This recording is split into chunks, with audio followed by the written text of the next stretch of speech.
warahmatullahi wabarakatuh. Halo, perkenalkan saya Puspita Kumaladewi dengan NIM 230105050 dari rombel E PGSD FIPP UNES. Nah, di video kali ini saya akan menjelaskan beberapa hal yang berkaitan dengan bimbingan dan konseling. Yang pertama yaitu ada latar belakang perlunya bimbingan dan konseling di sekolah. Terdapat dari aspek psikologis. Psikologi merupakan kajian tingkah laku individu. Psikologis dalam bimbingan dan konseling berarti memberikan pemahaman tentang tingkah laku individu yang menjadi dasar layanan atau klien. Hal ini sangat penting karena dalam bidang garapan bimbingan dan konseling adalah tingkah laku dari klien. Itu tingkah laku klien yang perlu diubah atau dikembangkan apabila ia berkehendak untuk mengatasi masalah-masalah yang sedang dihadapinya atau ingin mencapai tujuan-tujuan yang ia kehendaki. Yang selanjutnya yaitu ada aspek sosial budaya. Dimensi sosial dan dimensi kebudayaan merupakan faktor yang mempengaruhi perilaku individu. Seorang individu pada dasarnya merupakan produk lingkungan sosial budaya di mana ia hidup. Sejak lahirnya, ia sudah dididik dan diajarkan untuk mengembangkan pola-pola perilaku sejalan dengan tuntutan sosial budaya yang ada di sekitarnya. Kegagalan dalam memenuhi tuntutan sosial dan budaya dapat mengakibatkan tersingkirnya dari lingkungan sosial budaya yang melatar belakangi dan melingkupi individu berbeda-beda sehingga menyebabkan perbedaan pula dalam proses pembentukan perilaku dan kepribadian individu yang bersangkutan. Apabila perbedaan dalam sosial budaya ini tidak dijembatani, maka tidak mustahil akan timbul konflik internal maupun eksternal yang pada akhirnya dapat menghambat terhadap proses perkembangan pribadi dan perilaku individu yang bersangkutan dalam kehidupan pribadi maupun sosialnya. Selanjutnya yaitu ada aspek dari pengembangan iptek. Di era ini, ilmu pengetahuan, informasi, teknologi berkembang sangat pesat. Oleh karena itu, diperlukannya bimbingan dan konseling agar individu dapat mengetahui dampak positif, negatifnya dari perkembangan tersebut. Lewat bimbingan dan konseling, individu diarahkan kepada dampak positif dari iptek yang lebih ditujukan pada penerapan teknologi yang harus dimiliki dan dikuasai. Karena semakin kompleksnya jenis-jenis dan syarat pekerjaan serta persaingan antar individu. Kemudian yang selanjutnya ada pengertian bimbingan dan konseling. Bimbingan adalah suatu proses pemberian bantuan yang dilakukan oleh ahli kepada seorang individu atau kelompok dengan tujuan agar setiap individu tersebut dapat memahami dirinya sendiri, mengenal lingkungan, dan merencanakan masa depannya. Bimbingan diberikan untuk mengatasi berbagai persoalan atau kesulitan yang dihadapi oleh individu. Sedangkan konseling adalah hubungan antara dua orang yaitu konselor dan juga klien yang bertujuan untuk memberi bantuan untuk menyelesaikan masalah yang sedang dihadapi oleh klien. Dengan demikian dapat disimpulkan bahwa bimbingan dan konseling adalah suatu layanan bantuan yang dilakukan seorang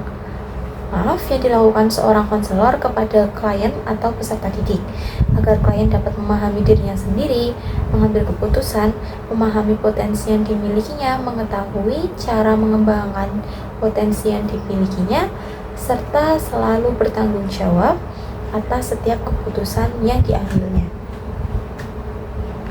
Yang selanjutnya yaitu ada perbedaan dan persamaan bimbingan dan konseling. Yang pertama yaitu persamaan bimbingan dan konseling itu terletak pada tujuan yang hendak dicapainya, yaitu sama-sama diterapkan dalam program persekolahan, sama-sama berusaha untuk memandirikan individu, dan sama-sama mengikuti norma-norma yang berlaku di lingkungan masyarakat tempat kedua kegiatan itu diselenggarakan. Perbedaan yang sendiri antara bimbingan dan konseling yaitu terletak pada segi isi kegiatan dan tenaga penyelenggaraan. Dari segi ini, bimbingan lebih banyak bersangkut paut dengan usaha pemberian informasi dan kegiatan pengumpulan data tentang siswa dan lebih menekankan pada fungsi pencegahan. Sedangkan konseling merupakan bantuan yang dilakukan dalam pertemuan tatap muka antara dua orang manusia, yaitu konselor dan klien. Dari segi tenaga, bimbingan dapat dilakukan oleh orang tua, guru, wali kelas, kepala sekolah, orang dewasa lainnya.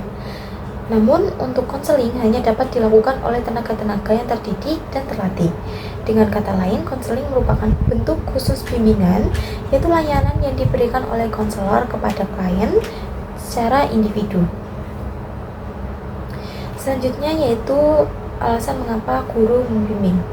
Tugas guru adalah menjaga, mengarahkan, membimbing agar siswa tumbuh dan berkembang sesuai dengan potensi, minat, dan bakatnya. Nah, inilah makna peran guru sebagai pembimbing. Jadi inti dari peran guru sebagai pembimbing adalah terletak pada kekuatan intensitas hubungan interpersonal antara guru dengan siswa yang dibimbingnya.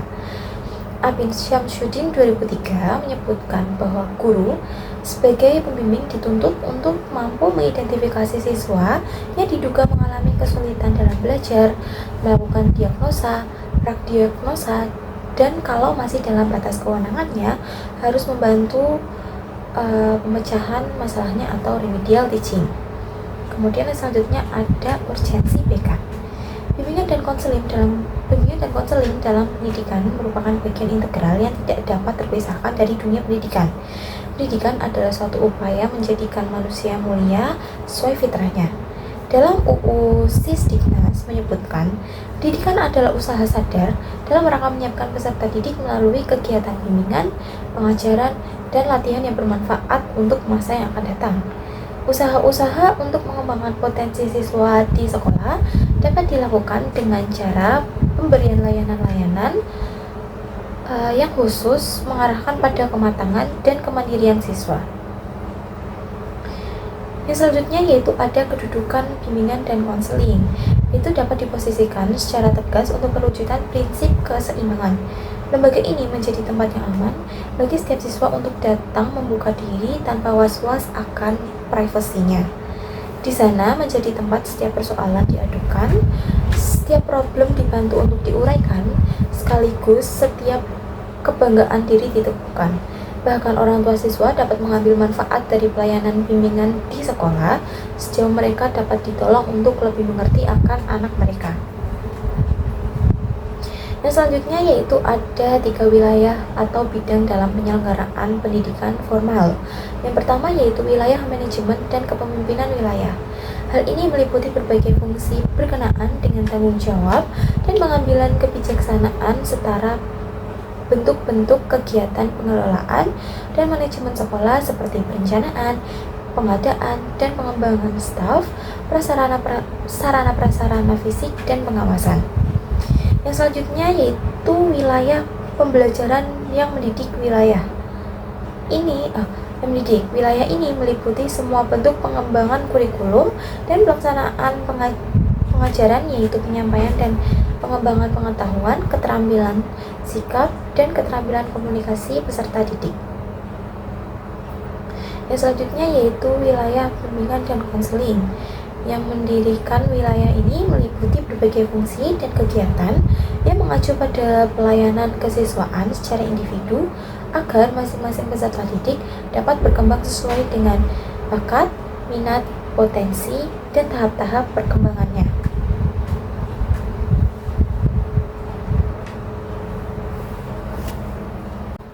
Yang selanjutnya ada tujuan fungsi orientasi BK. Tujuan bimbingan dan konseling ditinjau dari aspek akademis. Yang pertama yaitu sadar terhadap potensi diri dalam belajar. Yang kedua, memiliki sikap dan kebiasaan yang positif dalam belajar. Yang ketiga, komitmen yang tinggi untuk belajar sepanjang hayatnya. Yang keempat, terampil dalam menentukan perencanaan pendidikan. Yang kelima, memiliki kesiapan mental dalam menghadapi ujian.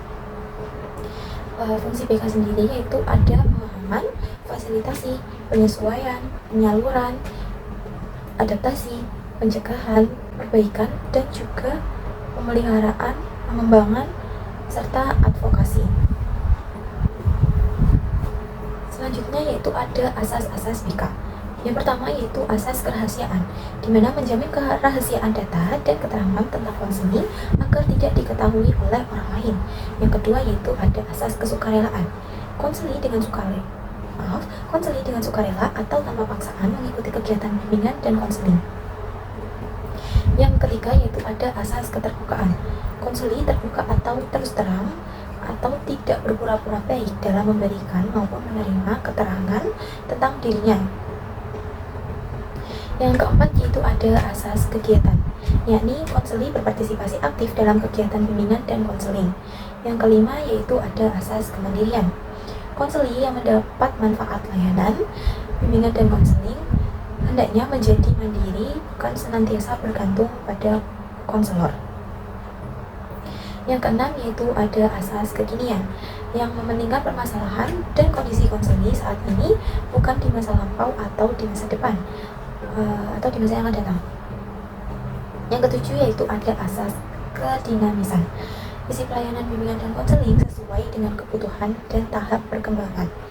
Yang selanjutnya yaitu asas keterpaduan, terpadunya berbagai pelayanan baik konselor maupun dari pihak lain saling menunjang.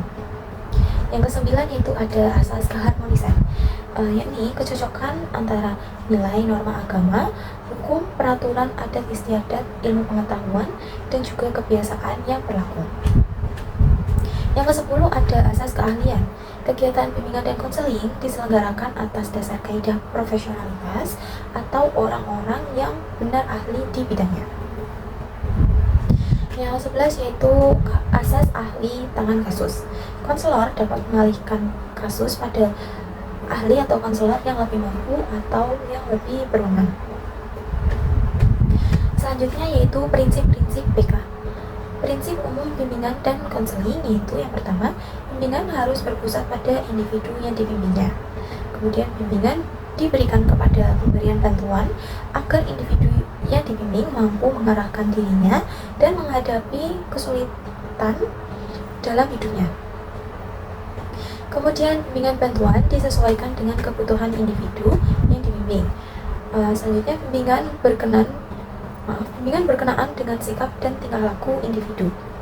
Pelaksanaan bimbingan dan konseling dimulai dengan mengidentifikasi kebutuhan yang dirasakan oleh individu yang dibimbing. Upaya pemberian bantuan harus dilakukan secara fleksibel. Nah, program bimbingan dan konseling juga harus dirumuskan sesuai dengan program pendidikan dan pembelajaran yang ada di sekolah yang bersangkutan. Kemudian implementasi program bimbingan dan konseling itu harus dipimpin oleh orang yang memiliki keahlian atau bidang bimbingan konseling. Dalam pelaksanaannya harus bekerja sama. Selanjutnya yaitu ada gambaran penerapan bimbingan dan konseling di sekolah. Nah, penerapan bimbingan dan konseling penerapan BK di sekolah dasar sangat penting untuk mendukung perkembangan siswa, di mana guru BK dapat mencegah permasalahan dengan seminar atau memberitahu tentang manajemen stres, pemberian konseling individu saat siswa menghadapi kesulitan. Mereka juga dapat membantu siswa merencanakan tujuan belajar dan mengenalkan berbagai profesi melalui kegiatan seperti hari profesi. Dengan asas kesetaraan dan kerahasiaan, semua siswa mendapat dukungan yang sama dan merasa aman untuk berbagi masalah. Dengan melibatkan orang tua dan mengintegrasikan BK dalam pembelajaran, guru dapat menciptakan lingkungan yang mendukung pertumbuhan siswa.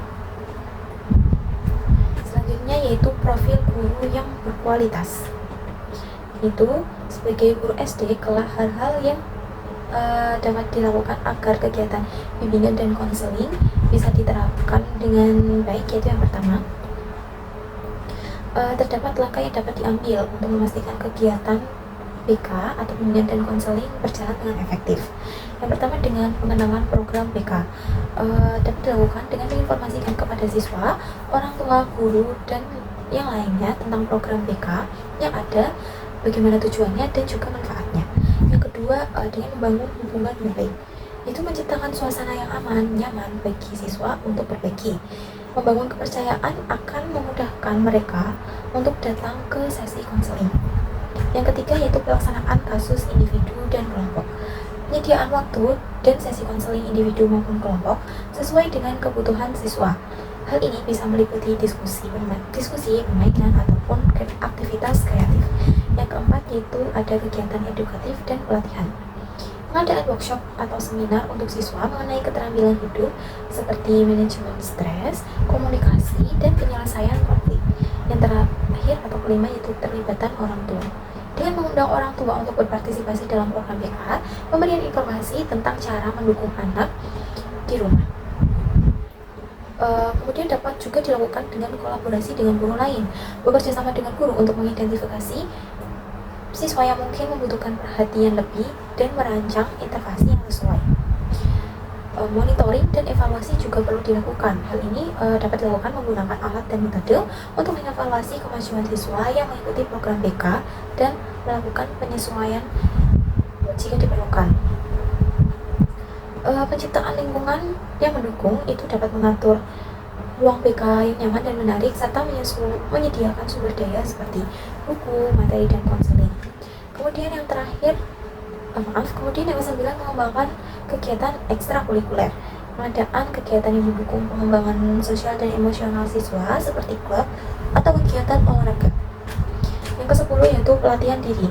Dengan terus belajar dan mengikuti pelatihan tentang teknik dan metode terbaru dalam bimbingan dan konseling, dapat mengembangkan potensi dalam seorang guru.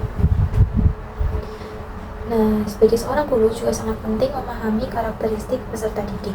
Nah, karakteristik yang perlu dipahami dan bagaimana cara pemahaman karakteristik ini akan saya bawakan.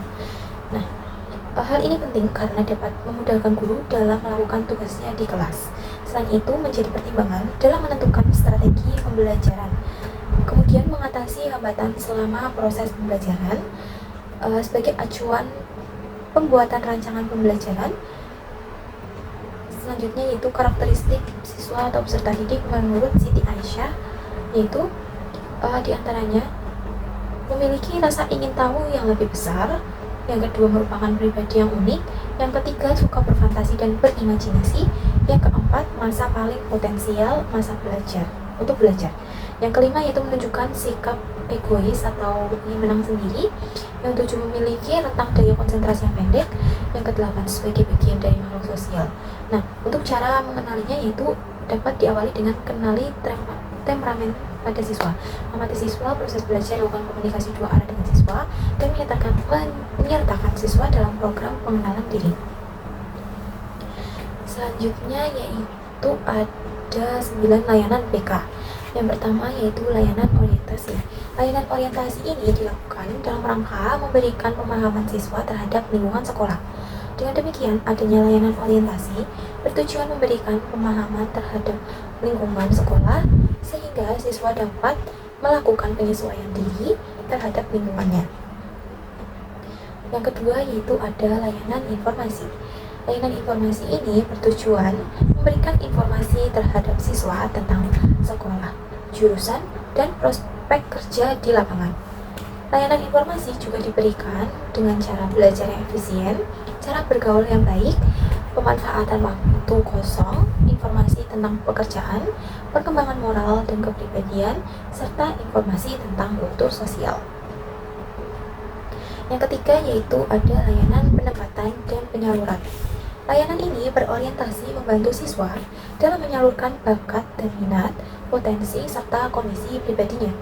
Layanan pembelajaran, layanan yang berkaitan dengan proses pembelajaran yang meliputi kebiasaan belajar, masalah kesulitan dalam belajar, serta ragam kesulitan lainnya yang berkaitan dengan pembelajaran. Yang selanjutnya yaitu ada layanan konseling perorangan. Konseling perorangan itu dilakukan secara perorangan yaitu terhadap siswa dengan tujuan pembahasan belajar siswa sehingga dalam layanan ini siswa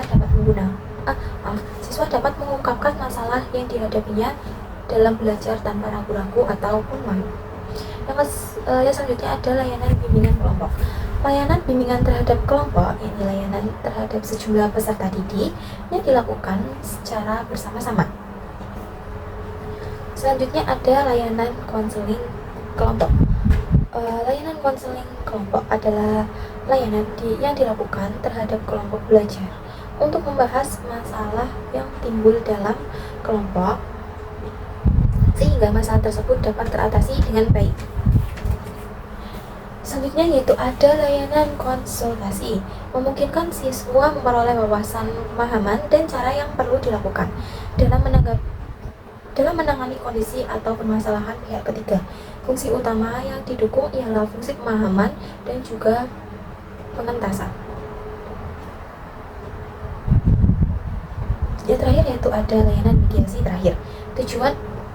Tujuannya untuk membantu siswa mencapai kondisi hubungan yang kondusif dan positif.